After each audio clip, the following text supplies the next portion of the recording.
the essence of the eternal divine spirit, the one that causes all that exists to exist, the one that is self-existent. How many men have children and the children never meet their father? See, you created a void in that child because you are a part of that child. Black power! Black power! Black power! Black power! Black power!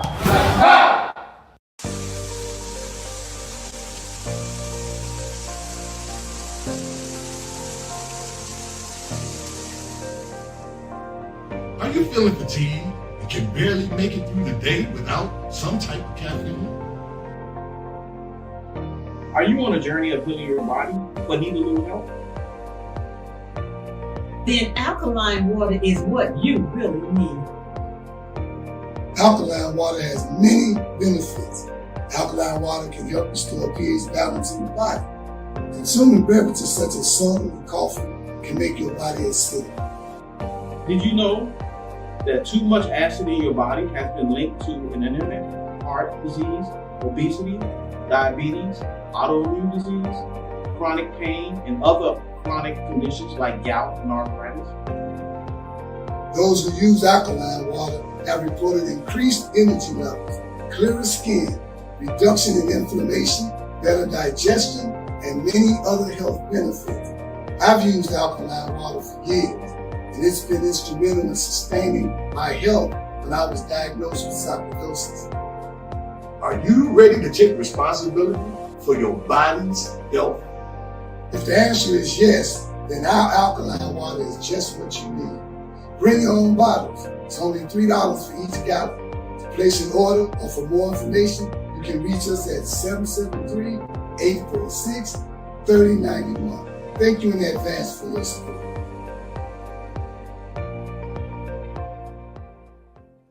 Hi, my name is Sister Ebony Stevenson. I am your announcer for today. Welcome to the TOMA Nation's weekly Sunday worship service from 12 p.m. to 2 p.m. every Sunday at 616 East 71st Street here in Chicago, Illinois, and also live on Facebook. If you would like more information, you can reach us at www.facebook.com/TomaNation2 or give us a call at 773-952-8302. Now I am going to recite our opening. In the name of the eternal divine spirit, the one that causes all that exists to exist, the one that is self-existent, the one who directs the sunships of millions and trillions of years, and the one who made time the seed of the universe, known among the ancient Kemites or Egyptians as Amun-Ra and Aton, among the Hebrews as Ansar, Yahweh, and Elohim, among the Christians as Lord, God, and Jehovah, among the Muslims and Islamic world as Allah, the one God, among the Rastafarians as Jah Rastafari, among the Yoruba tribes of West Africa as Odumare, Eshu, and many other Orisha names. I bear witness that all of these names refer to the same one, Almighty Spirit, and it is to that essence which I give reverence and to whom I submit. I boldly proclaim that we, the descendants of those black men and women who survived the transatlantic slave trade, are the Lost 13 tribe, born in North America, and are of a Nubian Kemetic lineage. I further proclaim that the blood of all the nations of the earth flows through our veins. I greet you in the ancient but holy words of peace, Hotep, Shalom, Assalamu Alaikum, Habaragani, Alafia, and Ashe. Now I am going to recite the 13 points of what we believe and know. Number 1. We believe and know that we are not to repeat the mistakes of the past prophets and messengers of the Almighty Creator of the heavens and earth. Number 2. We believe and know that we can only establish an economic base through the application of the knowledge of self and the incorporation of the ideologies of the Honorable Marcus Garvey, the Honorable Elijah Muhammad, Mahatma Gandhi, and Ben Ami. Number 3. We believe and know that the prophets and messengers of the Holy Bible, the Holy Quran, and the Kemetic Holy Books were all black. Number 4, we believe and know that Jesus Christ of 2,000 years was and is a black man. Number 5, we believe and know that the knowledge of the Almighty Creator goes beyond books written by the prophets and messengers of the Almighty Creator. Number 6, we believe and know that in order to promote and coordinate unity, we must first recognize and accept the uniqueness of being able to worship our Creator, regardless of religious denomination, name, title, ritual, particular dress, or holy book, as long as it recognizes the Almighty Creator of the heavens, earth, and the universe as supreme. Number 7, we believe and know that it is impossible to tell the truth without exposing the wicked governments of the world. Number 8, we believe and know that the United States government, in collaboration with other European nations, have a now objective to exterminate dark-skinned people of color off the earth through the act of genocide. Number 9, we believe and know that some of the most effective methods that are being used today are AIDS, birth control, alcohol and drug abuse, vaccinations, gang and domestic violence, systematic elimination of trauma centers, the public school system, and public aid within the black communities of America and the world. Number 10, we believe and know that the last trick that Satan is playing on us is the dividing of us by our religious differences, religious gangbanging. Number 11, we believe and know that the conflict between the various religions are comparable to the conflict between various street gangs within the inner cities of America. Number 12, we believe and know that the war on drugs and gangs is a diabolical plot to disarm the black community of weapons, break up the black family, withdraw our constitutional rights, also kill and incarcerate young black males under the undercover code name April 2029.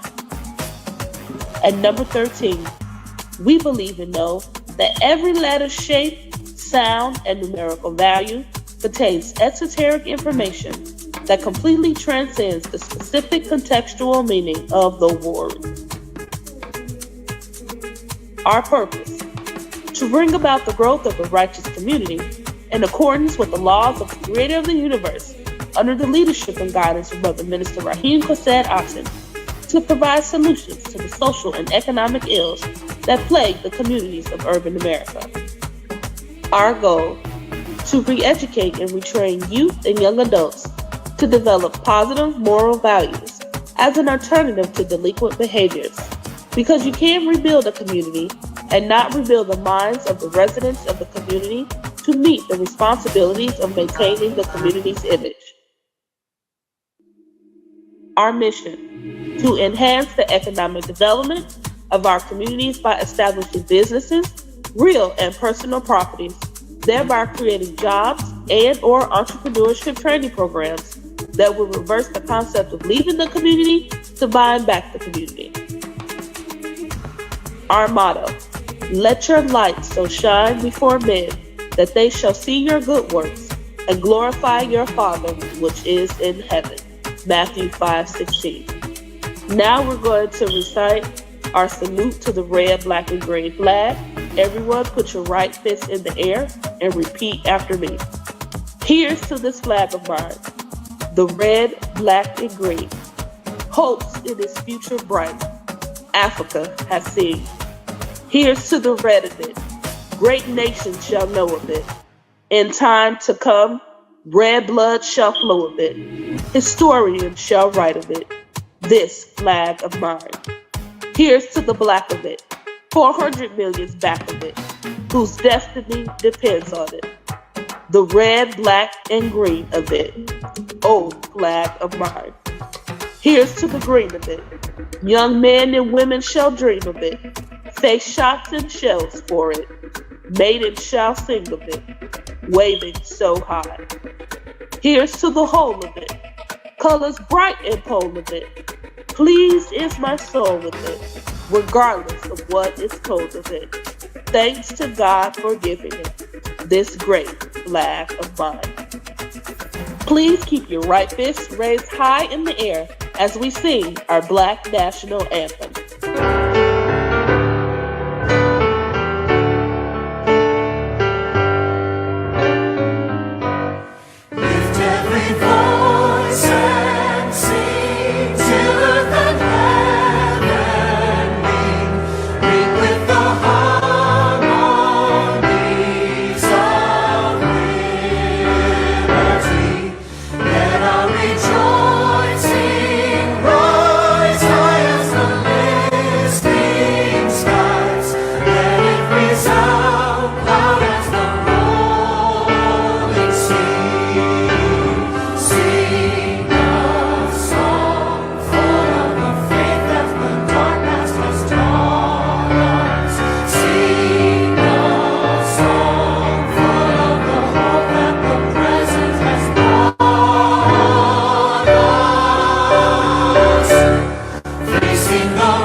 Black power, black power, black power.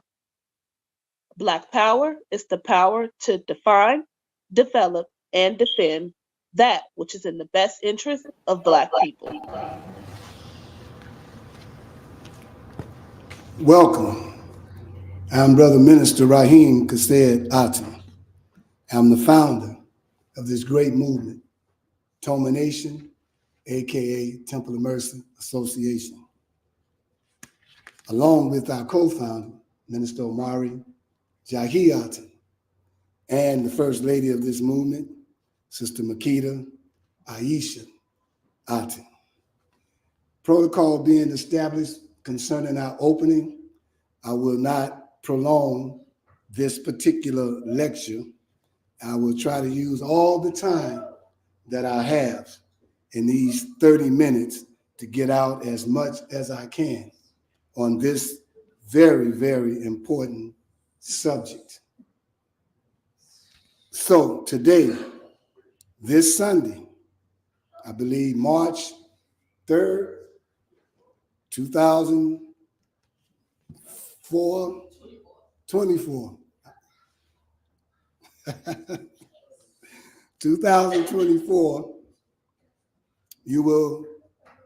I'm asking you all to join us as we discuss the destruction of the Black family.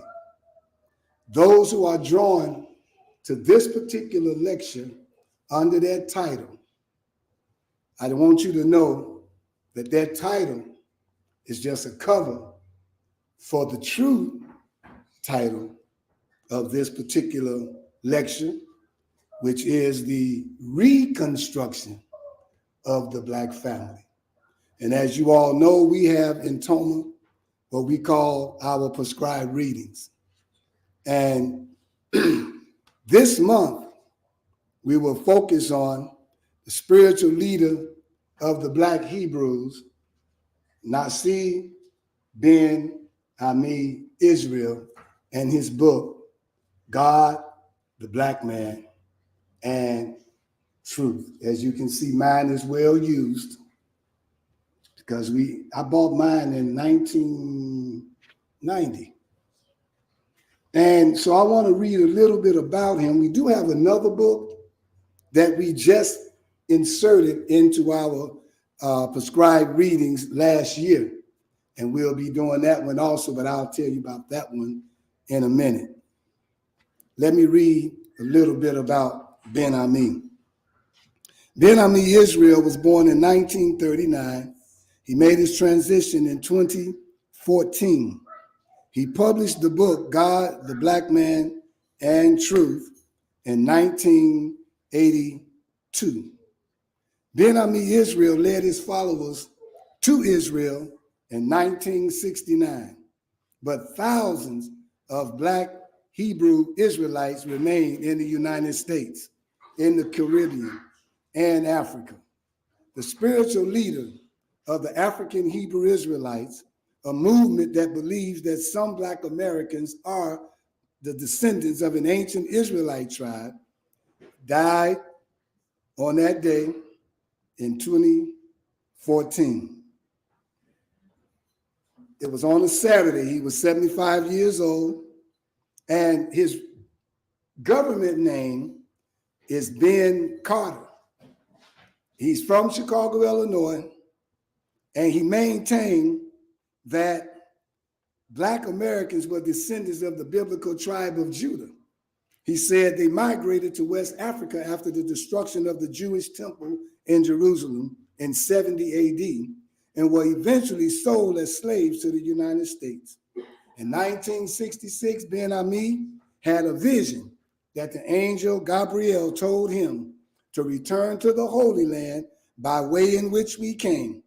So as you can see, brothers and sisters, truth being told, we, the descendants of those Black men and women who survived the transatlantic slave trade, are also the descendants of those who inhabited that land that they call today Israel, that was also called Palestine back then. But before Palestine, before Israel in 1948,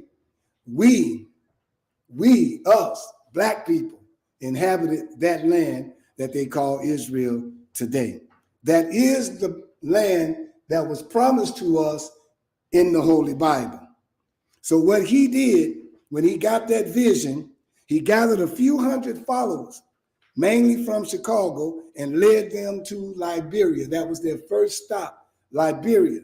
And then a lot of people didn't go further with him to Israel because they said, wow, they can't make it. It was too much for them.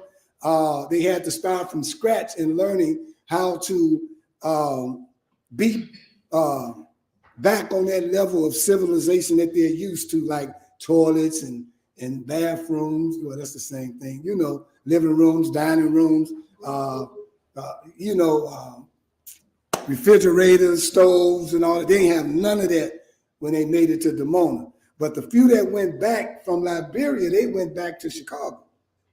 All right. So you're going to always have some to start with you, and then some, they never make it to the end or to their promise.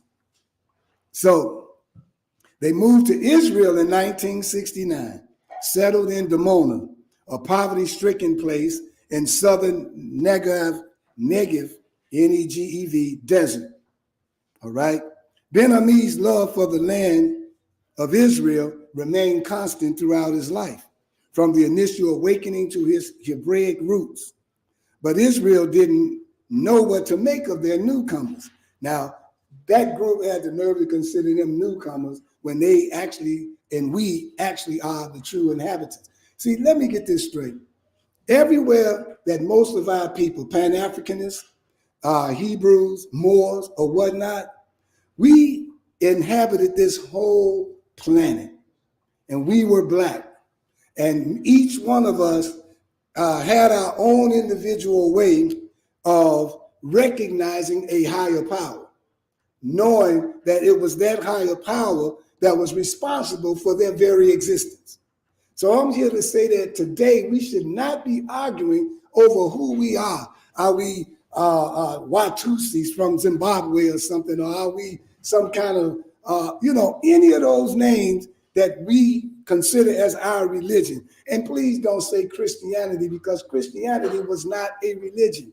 It never was a religion. You can read the Bible and not be a Christian. In the Bible, it says Paul went to a place called Antioch. And in Antioch, he called the people in Antioch Christians. Jesus did not call himself a Christian. So when we talk about religions, I'm sorry, Christians, Islam, Judaism, and any other of those religions, the reality is that Christianity does not fit among that group because there are no Christians. I know y'all don't like those kind of truths, but I have to tell it. So now, closest that Christians can come to getting back to their true religion from where they're coming from, the Bible, the Torah, and the New Testament would be for Christians to become Hebrews. I know y'all don't get it, but out there you might not get it, but in here I'm sure we get it.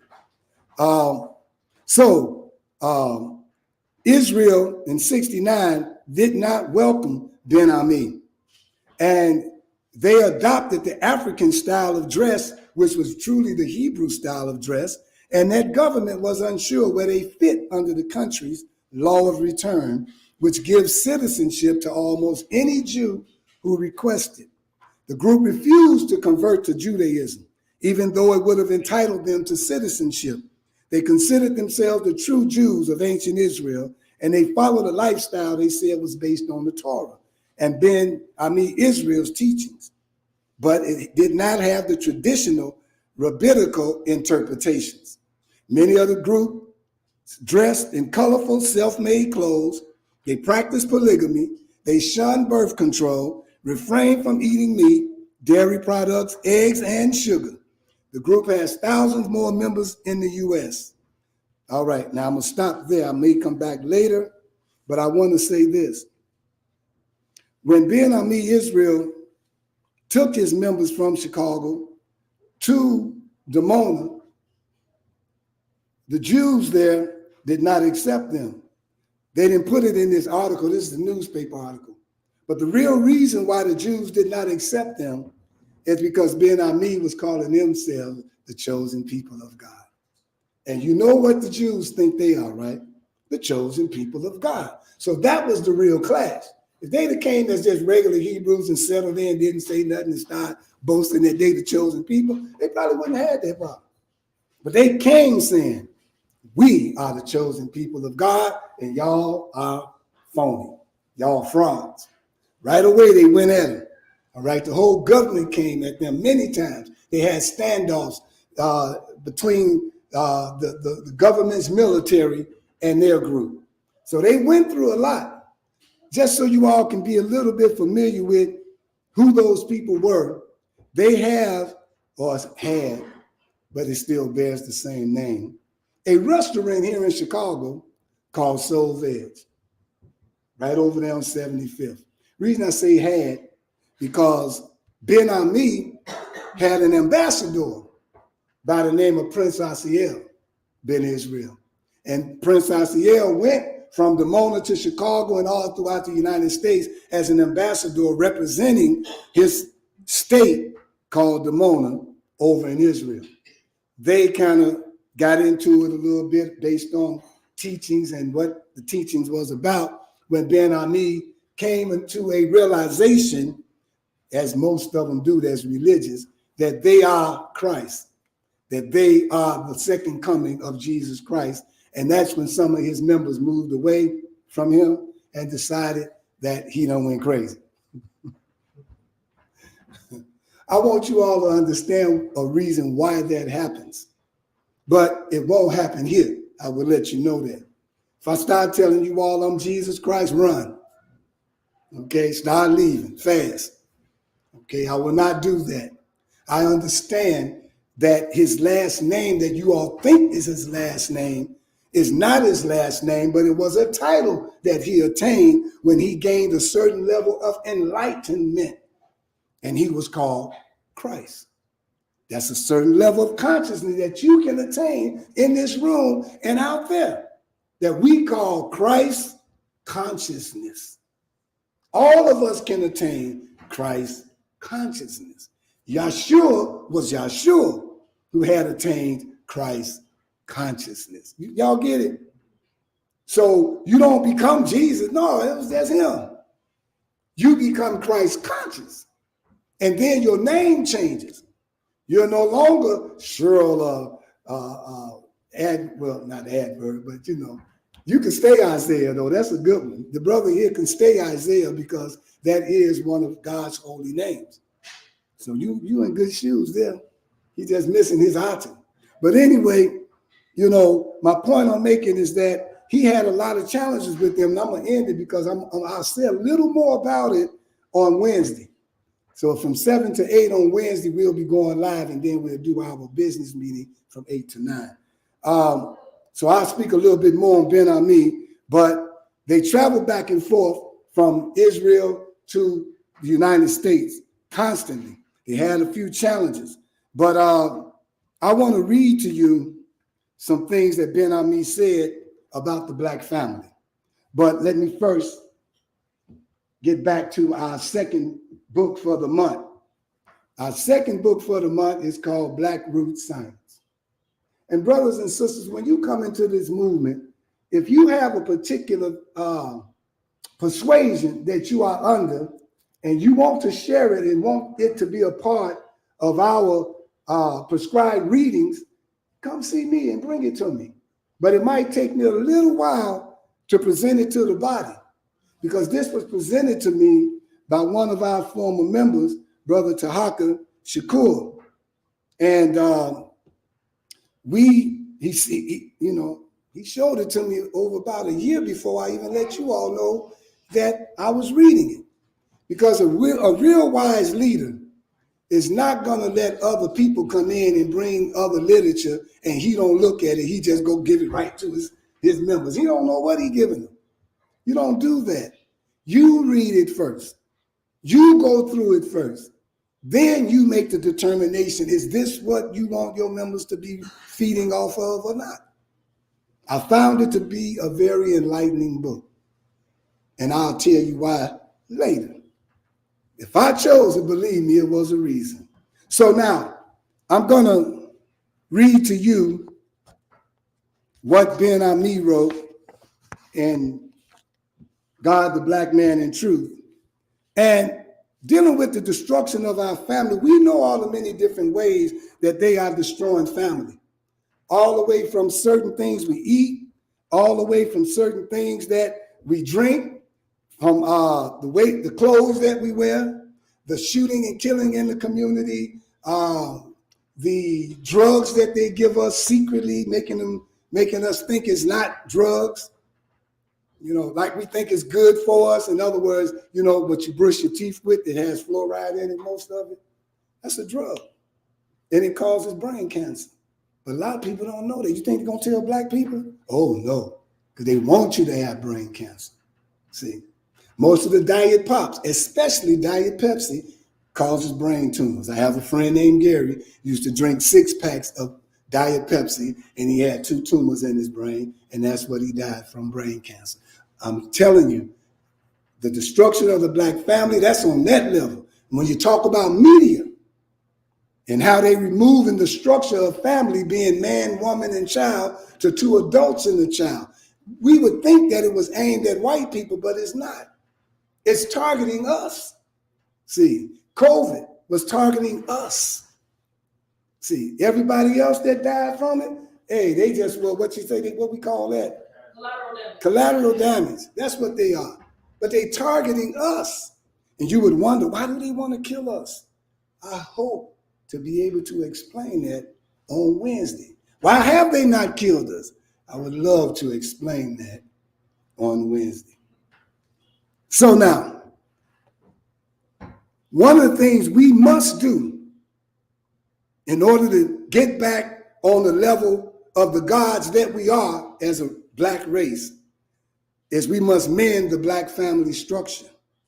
And he says that's going to involve much more than we can imagine, considering the state of things today. Whether we acknowledge or not, most families are in serious trouble. Mounting divorce, premarital sex, drugs, unwed motherhood.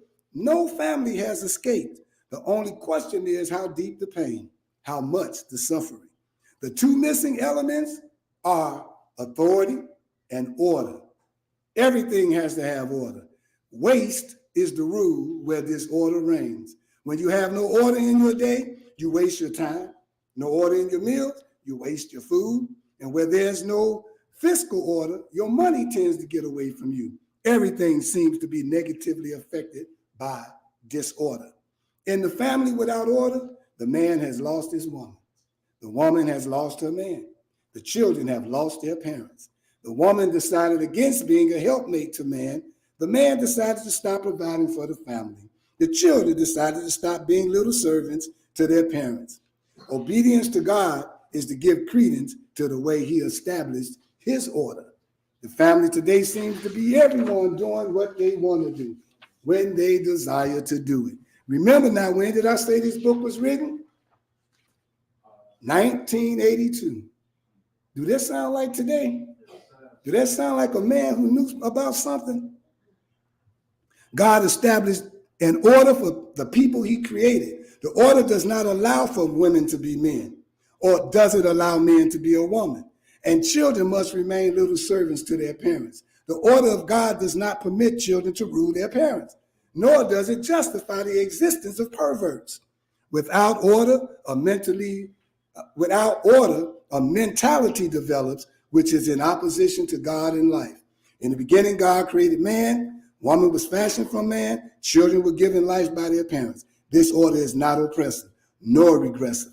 All that has been required is that each give respect to the source from which its presence was derived.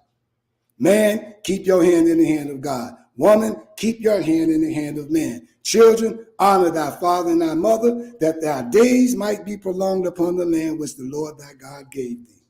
To respect God's order is to live. To violate that order is to cause chaos. God, in giving the woman to man, was establishing an order. Woman was made the feminine part of man. There was no need of conflict, only understanding. As man was made of God, she was made of female gods. When man is made a king, she is made a queen. When man is made a prince, woman is made a princess. Every height, every place, she was always there, for she was him. But God, knowing all things, established order to prevent confusion. Authority has always been shared with the woman. God revealed this order because woman had to know that to destroy her man was to destroy herself, for she would lose the source of her being. See, and this is why I say one of the main challenges we got is when black man turned his back from God, the woman turned from him. Because he had direct connection to God, she had her connection through him. So if he was a man of God, she was drawn to him. This answers the question why they say it's more women in church than men. Why are they drawn to that man who says he has God in him? Because she's drawn to God, but through him. He's drawn to God direct. So when he turned his back on God, his woman turned her back on him and kept going. And now what we got to do in reverse to reconstruct that? Man, come back to God. Woman, in return, will come back to man. But she have to submit to becoming a godly woman if she fell away from that. If not, it's going to be problems. All right? So now, as we look to and fro, now for comfort, we see no queen, for there is no king. For a queen is a derivative of king. We see no princess, there is no prince. No goddess, for there is no God. She knew not that spiritually she and her man were one. She was everything with him, but without him, she also lost her glory. There's never been a time in history when we were weaker, sicker, more fragmented. The men are in jail. The women women's live. The children are in confusion. We must swiftly reorder our lives, change our priorities, restructure our families. This process begins with the return of God. As we go to man, this, that, blah, the same thing I just told you. We married a new way of life, death, and it has beaten us to pieces and ground us to dust. How much more time I got, I don't know, but I want to switch and get a little bit of the other one in. 10 minutes, okay. These are some scriptures. This is a scripture you can read. I won't read this one. Hosea, chapter 2, verses 4 to 8. Now I'm going to read some more. If there was ever a time we needed God, it's now. If there was ever a time when we needed to plead unto God, it is certainly now. I can leave no stone unturned. It is doubtful if you, with your head so high and nowhere, even know how to plead. Once we have made reconciliation with God, then authority has to be reestablished. Now we're talking authority. Authority begins with the black male. African black men are the number one victims of American wickedness because it has always been the man who was singled out as the head of the family and nation. That's why we start with saving the black man, the black male. The first charge of the enemy has been to destroy the authority and stature of the sons of God in the land of great captivity. The self-destructive war between man and women have frightened the woman away from returning the authority of the family unto the man. Now, I want to go back to the school of thought that we had before, brothers and sisters, before the 6,000 years when the white man first came on this planet, 6,000 years ago. This is the life that we had. It's talking about how we educated our black children, because they say there's no future if you don't have any children in your movement or around you. And so if you're going to have children, they must be educated. And in the word education, you see the word edu. Edu, which means to bring out. But instead of us bringing something out of our children in school, they're trying to put something in. They're putting stuff on the board, trying to put it in their head, not understanding that we, the black man and woman, is connected to algebra, is connected to chemistry, is connected to science and math. It is one with us. Now, I'm going to show you how we in the past made that possible. Okay? How to educate black children, Black Root Science. Now, watch.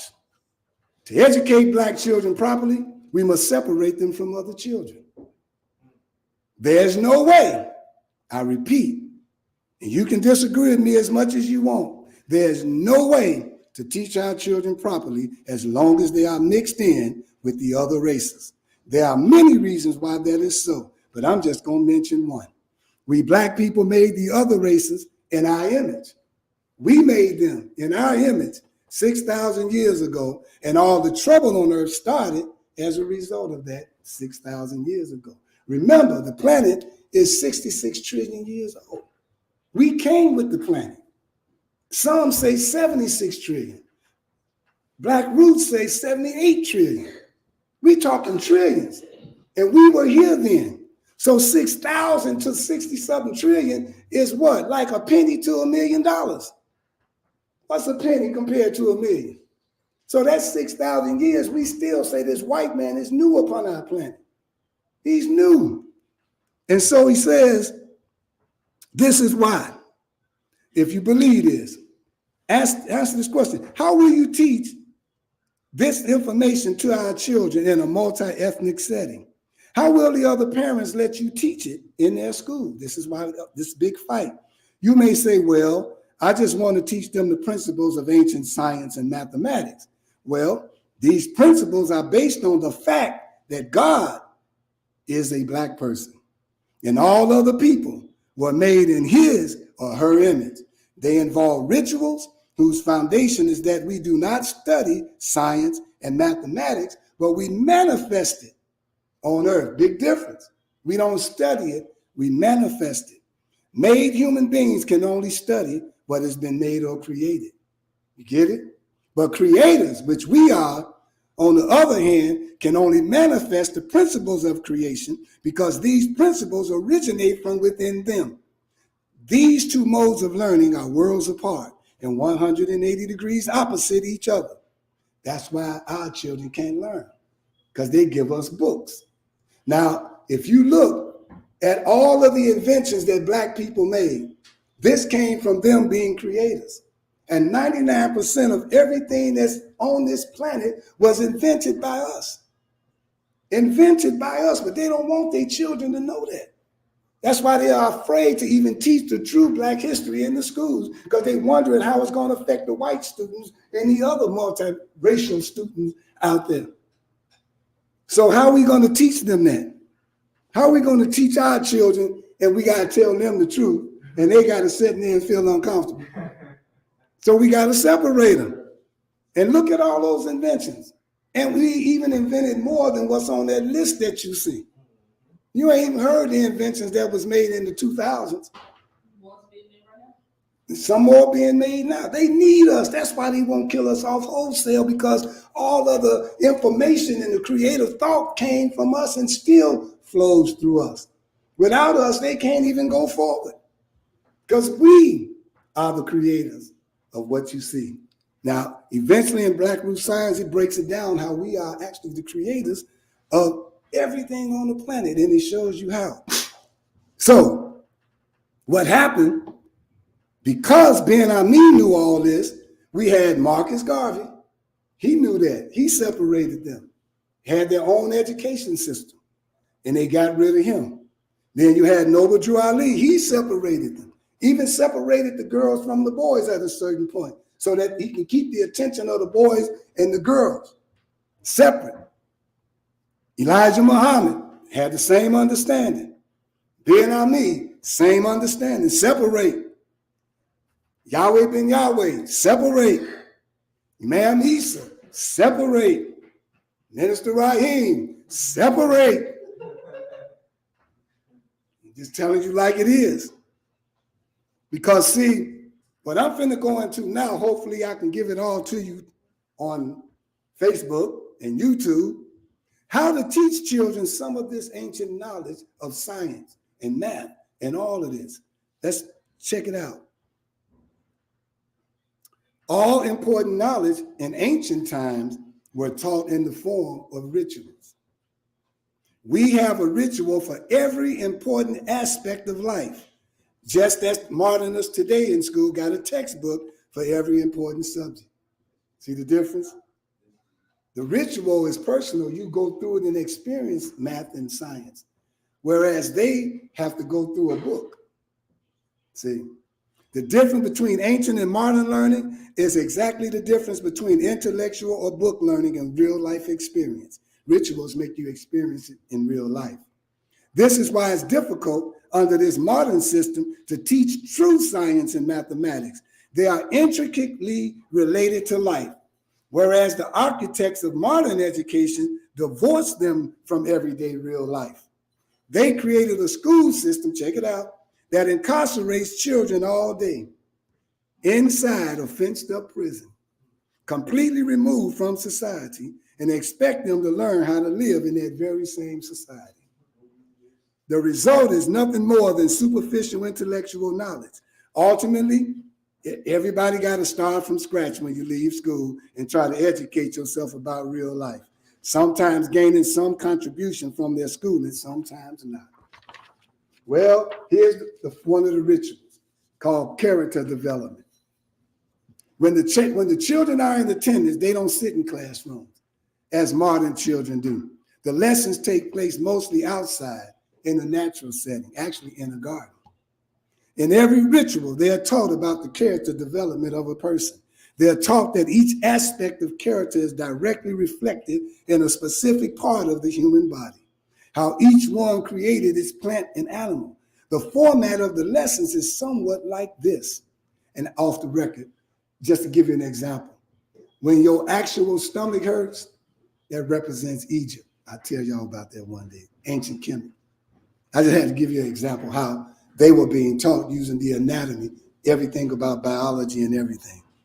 Now, first, children are never discouraged from indulging in their imaginary worlds. See how they take them away from that?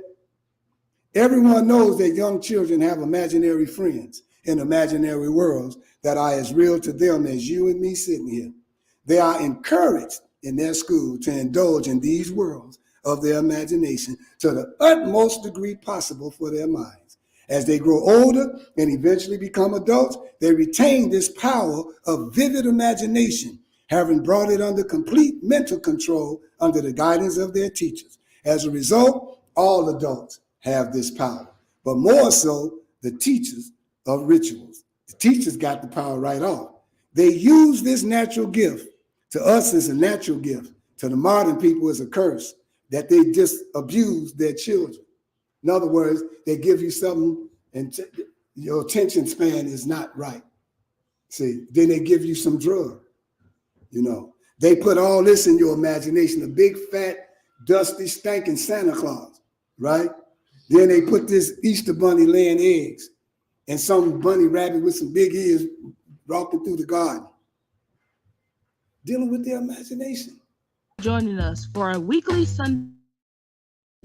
We invite you and your family to join us live every Sunday at 616 East 71st Street at our new time from 12:30 to 1:30 p.m. and on Facebook from 12:30 to 1 p.m. If you have enjoyed what you have heard, please feel free to support us with a monetary gift on Cash App at $TOMANATION. Once again, that's $TOMANATION. This will conclude our live stream. The message you have been listening to will continue live here at the TOMA headquarters. We thank you, Black family. See you next Sunday. Black Power. This is of the eternal divine spirit, the one that causes all that exists to exist, the one that is self-existent. How many men have children and the children never meet their father? See, you created a void in that child because you are a part of that child. Black power! Black power! Black power! Black power! Black power! Black power!